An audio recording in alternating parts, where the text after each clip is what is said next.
Hello, hello, bienvenue sur la chaîne de Margency. Aujourd'hui, on va répondre à une question. Dois-tu avoir une mailing list pour ton business, pour ton activité? Ma réponse est un grand oui. Pourquoi aujourd'hui tu dois avoir une mailing list? Ça fait des années que je travaille dans l'emailing et ça fait des années que j'entends l'emailing est mort, l'emailing va mourir, etc. Mais en fait, ce n'est pas du tout le cas et au contraire, c'est même l'un des canaux les plus rentables. Il faut savoir que quand tu construis une mailing list, les gens, quand ils te laissent leur adresse email, c'est déjà un premier engagement envers toi. On sait que une adresse mail, c'est une data qui est plutôt précieuse. On est de plus en plus harcelé, on va pas le nier. On reçoit énormément de mails. Donc, si une personne te laisse son email, c'est qu'elle veut toujours entendre parler de toi. Avoir une mailing list, c'est créer et entretenir un lien avec tes prospects et avec tes clients. Il ne faut pas oublier que quel que soit ton secteur, la concurrence est immense. Que tu sois un site marchand, que tu sois un entrepreneur, il y aura toujours quelqu'un qui va proposer quelque chose de très similaire à toi.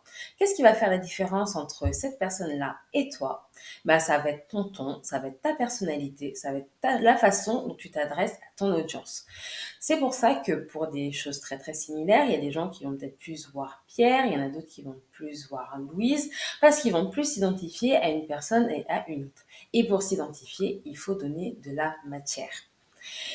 Pour créer ce lien, il faut être régulier, c'est-à-dire qu'il faut envoyer des newsletters régulièrement.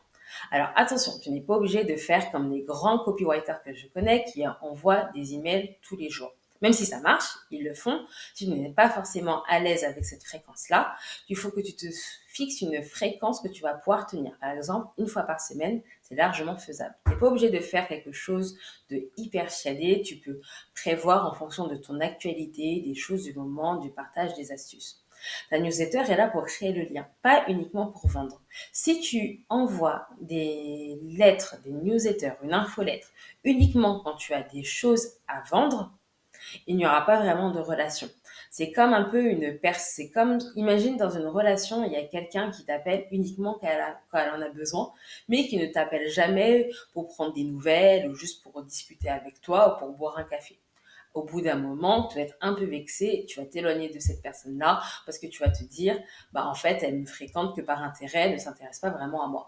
Alors que si tu es vraiment dans une démarche où tu veux vraiment avoir un lien, que tu leur proposes des choses qui sont vraiment utiles pour eux, le jour où ils auront besoin, eh ben, ils vont faire appel à toi. D'une, parce que tu les auras aidés avec tes contenus gratuits, mais de deux, parce que tu auras toujours maintenu ce lien avec eux, qu'ils achètent ou pas. Donc voilà, j'espère que ça t'a convaincu. Si tu te demandes comment créer ta mailing list, il y a plusieurs façons de faire. Donc il y a plusieurs méthodes. Déjà, sur ton site, tu dois avoir un formulaire qui te permet de collecter ces fameux emails. Sur tes différents supports, sur tes différents réseaux, il ne faut pas hésiter à renvoyer vers ta newsletter.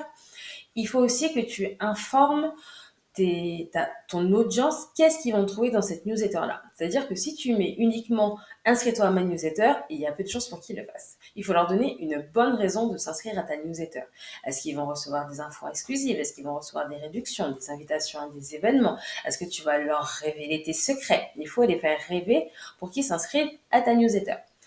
Ensuite, tu peux utiliser des outils. Donc, pour commencer, tu as des outils gratuits qui te permettent justement de créer tes emails et d'envoyer ces newsletters. Tu peux utiliser Mailchimp, tu peux utiliser Sendingblue, qui est un acteur français, où l'interface est tout en français. Tu peux utiliser MailerLite, tu peux utiliser GetResponse. Donc, il y a énormément d'outils gratuits. Tu vas retrouver en commentaire un article de Margency que je te partage où tu trouveras en détail toutes les solutions que tu peux utiliser et comment tu peux mettre en place ta newsletter pour ton activité. J'espère que cette vidéo t'a plu. Pardon, j'ai un peu bégayé et je ne le couperai pas au montage. Si tu as des questions, n'hésite pas à me laisser un commentaire et n'hésite pas à t'abonner à la chaîne pour suivre les prochaines vidéos. À bientôt!